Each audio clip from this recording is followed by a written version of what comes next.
Lukas Kabanata 15. Kung nangaglalapit nga sa kaniya ang lahat ng mga maniningil ng buwis at ng mga makasalanan upang siya'y pakinggan. Dua at kapwa nangagbulong-bulungan ang mga Fariseo at ang mga eskriba na nangagsasabi, tinatanggap ng taong ito ang mga makasalanan at sumasalo sa kanila. Try at sinalita niya sa kanila ang talinghagang ito na sinasabi, Atos aling tao sa inyo, kung may 100 tupa at mawala ng isa sa kanila, ay hindi iiwan ang 99 sa ilang at hahanapin ang nawala hanggang sa ito'y kaniyang masumpungan? At pagka nasumpungan niya, ay papasanin niya sa kaniyang mga balikat na natutuwa. Tangkong. At pagdating sa bahay, ay titipunin niya ang kaniyang mga kaibigan at ang kaniyang mga kapitbahay na sasabihin sa kanila, makigalak kayo sa akin, sapagkat nasumpungan ko ang aking tupang nawala. Seto, sinasabi ko sa inyo na gayon din magkakaroon ng kagalakan sa langit dahil sa isang makasalanang nagsisisi, kaysa 99 na taong matuwid na hindi nangangailangan ng pagsisisi. O aling babae na may 10 putol na pilak, kung mawalan siya ng 1 putol, ay hindi magsisindi ng ilawan at wawalisin ang bahay at hahanaping masikap hanggang sa masumpungan niya? 9. At pagka nasumpungan niya, ay titipunin niya ang kaniyang mga kaibigan at mga kapitbahay na sasabihin, makigalak kayo sa akin, sapagkat nasumpungan ko ang putol na nawala. Tuwin gayon din, sinasabi ko sa inyo, may kagalakan sa harapan ng mga anghel ng Diyos dahil sa isang makasalanang nagsisisi. 11. At sinabi niya, may isang tao na may 2 anak na lalaki. 12. At sinabi ng bunso sa kaniyang ama, Ama, ibigay mo sa akin ang bahaging nauukol sa akin sa iyong ari-arian. At hinati niya sa kanila ang kaniyang kabuhayan. 13. At hindi lumipas ang maraming araw, ay tinipon ng bunso ang lahat niyang tinatangkilik at nagtungo sa isang malayong lupain. At dooy inaksaya niya ang kaniyang pag-aari sa pamamagitan ng magulong pamumuhay. 14. At nang magugol na niya ang lahat, ay nagkaroon ng isang malaking kagutom sa lupaing yaon. At siya'y nagpasimulang mangailangan.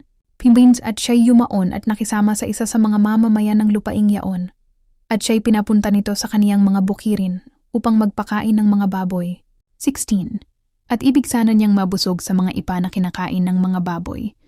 At walang taong nagbibigay sa kaniya. Sa divine datapuat nang siya'y makapag-isip-isip, ay sinabi niya, ilan kayang mga alilang upahan ng aking ama ang may saganang tinapay, at ako'y namamatay rito sa gutom. 18. Magtitindig ako at paroroon sa aking ama, at sasabihin ko sa kaniya, Ama, nagkasala ako laban sa langit, at sa iyong paningin? 19. Hindi na ako karapat-dapat na tawaging anak mo. Gawin mo akong tulad sa isa sa iyong mga alilang upahan. 20. At siya'y nagtindig, at napasa kaniyang ama. Datapuat samantalang siya'y nasa malayo pa, ay nakita siya ng kaniyang ama, at nahabag, at tumakbo, at niyakap siya sa kaniyang leeg, at siya'y hinagkan. 21. At sinabi ng anak sa kaniya, Ama, nagkasala ako laban sa langit, at sa iyong paningin. Hindi na ako karapat-dapat na tawaging anak mo. 22. Datapwat sinabi ng ama sa kaniyang mga alipin, dalhin ninyo rito agad ang pinakamainam na balabal, at isuot ninyo sa kaniya, at lagyan ninyo ng singsing ang kaniyang kamay, at ng panyapak ang kaniyang mga paa. 23. At dalhin ninyo rito ang pinatabang guya, at patayin ninyo, at tayo'y magsikain, at mangagkatuwa. 24. Sapagkat patay na ang anak kong ito, at muling nabuhay, siya'y nawala, at nasumpungan, at nangagpasimulang mangagkatuwa. 25. Ang kaniyang panganay ngang anak ay nasa bukid. At sa kaniyang pag-uwi, nang malapit na siya sa bahay, ay narinig niya ang tugtugan at sayawan. 26. At pinalapit niya ang isa sa mga alipin, at itinanong kung ano kaya ang mga bagay na yaon. Tunta si Joen. At sinabi sa kaniya, dumating ang iyong kapatid, at pinatay ng iyong ama ang pinatabang guya, sapagkat tinanggap siyang ligtas at magaling. 28. Datapuat siya'y nagalit, at ayaw pumasok, at lumabas ang kaniyang ama, at siya'y pinamanhikan. Doon dinanen datapuat sumagot siya at sinabi sa kaniyang ama, narito, maraming taong ipinaglilingkod kita, at kailan may hindi ko sinuway ang iyong utos, at kailan may hindi mo ako binigyan ng isang batang kambing, upang ako'y makapangagsaya na kasama ng aking mga kaibigan. Tapapo datapuat nang dumating ang anak mong ito, na lumamon ng iyong kabuhayan na kasama ng mga patutot, ay ipinagpatay mo siya ng pinatabang guya? 31. At sinabi niya sa kaniya, Anak, ikaw ay palaging nasa akin, at ang lahat ng akin ay iyo. 32. Datapuat karapat dapat mangagkatuwa at mangagsaya tayo, sapagkat patay ang kapatid mong ito, at muling nabuhay, at nawala, at nasumpungan. Lukas Kabanata 16. Wonwon at sinabi rin naman niya sa mga alagad, May isang taong mayaman na may isang katiwala, at isinumbong sa kaniya na nilulustay nito ang kaniyang mga pag-aari. At kaniyang tinawag siya at sinabi sa kaniya, Ano itong nababalitaan ko tungkol sa iyo? Isulit mo ang iyong pangangasiwa, sapagkat hindi ka na makapangangasiwa pa. 3. At sinabi ng katiwala sa kaniyang sarili, Ano ang gagawin ko? Yamang inaalis sa akin ng aking Panginoon ang pangangasiwa. Hindi ko kayang magbungkal. Nahihiya akong mamalimos. Matter. Nalalaman ko na ang gagawin ko, upang pagkaalis sa akin sa pangangasiwa ay tanggapin nila ako sa kanilang mga bahay. Meme. At pinalapit niya isa-isa ang mga may utang sa kaniyang Panginoon, at sinabi sa una, Magkano ang utang mo sa aking Panginoon? Had 9 at sinabi niya, 100 takal ng langis. At sinabi niya sa kaniya, Kunin mo ang iyong kasulatan, at maupo kang madali, at isulat mo'y 50. Hakuwait nang magkagayoy sinabi niya sa iba, At ikaw magkano ang utang mo? At sinabi niya, 100 takal ng trigo. Sinabi niya sa kanya, Kunin mo ang iyong kasulatan, at isulat mo'y 80. 8. At pinuri ng Panginoon ang di matuwid na katiwala, sapagkat siya'y kumilos na may katalinuhan, sapagkat ang mga anak ng sanglibutang ito ay lalong matatalino sa kanilang lahi kaysa mga anak ng ilaw. Naimo at sinasabi ko sa inyo, makipagkaibigan kayo sa pamamagitan ng kayamanan ng kalikuan, upang, kung ito'y mawala na, ay tanggapin nila kayo sa mga walang hanggang tahanan. Taman ang tapat sa kakaunti ay tapat din naman sa marami. At ang di matuwid sa kakaunti ay di matuwid din naman sa marami. 11. Kung nga kayo'y hindi naging tapat sa kayamanan ng kalikuan, sino ang magtitiwala sa inyo ng tunay na kayamanan? 12. At kung hindi kayo naging tapat sa pag-aari ng iba, sino ang magbibigay sa inyo ng sa inyo? 13. Walang aliping makapaglilingkod sa dalawang Panginoon, sapagkat kapupuotan niya ang isa at iibigin ang isa, o kaya'y magtatapat siya sa isa at hahamakin ang isa. Hindi kayo makapaglilingkod sa Diyos at sa mga kayamanan.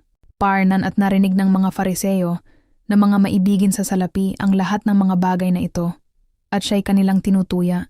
15.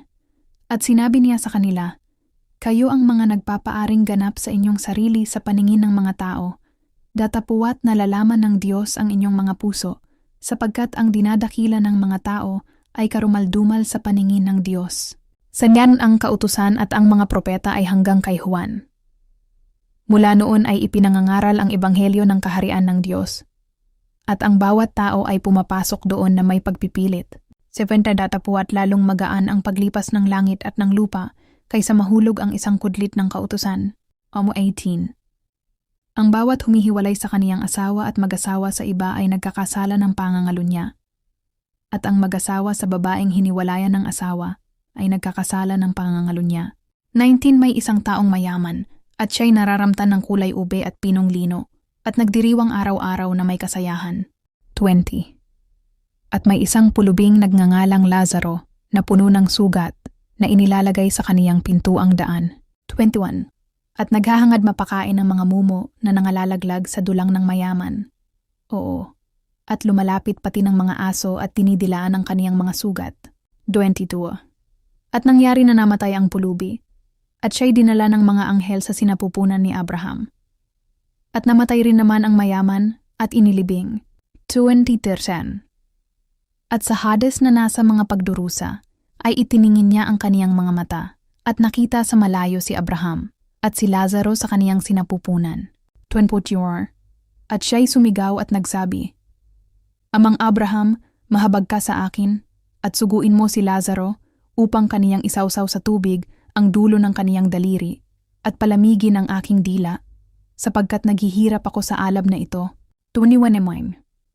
Datapuat sinabi ni Abraham, Anak, alalahanin mong tinanggap mo ang iyong mabubuting bagay sa iyong buhay, At si Lazaro naman ay gayon din ang masasamang bagay. Datapuat ngayoy inaaliw siya rito, at ikaw ay naghihirap.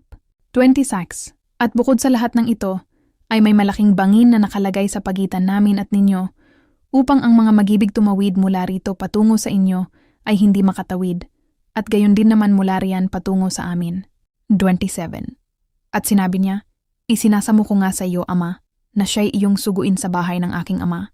28. Sapagkat mayroon akong 5 kapatid na lalaki, upang sila'y kaniyang mapatotohanan, baka sila naman ay magsidating sa dakong ito ng pagdurusa. 29. Datapuat sinabi ni Abraham, nasa kanila si Moises at ang mga propeta, pakinggan nila ang mga iyon. 30. At sinabi niya, hindi gayon, Amang Abraham, kundi kung pumaroon sa kanila ang isa mula sa mga patay, sila'y mangagsisisi. 31. At sinabi niya sa kaniya, kung hindi nila pinakikinggan si Moises at ang mga propeta, ay hindi rin mga hihikayat sila, kahit ang isa'y magbangon sa mga patay.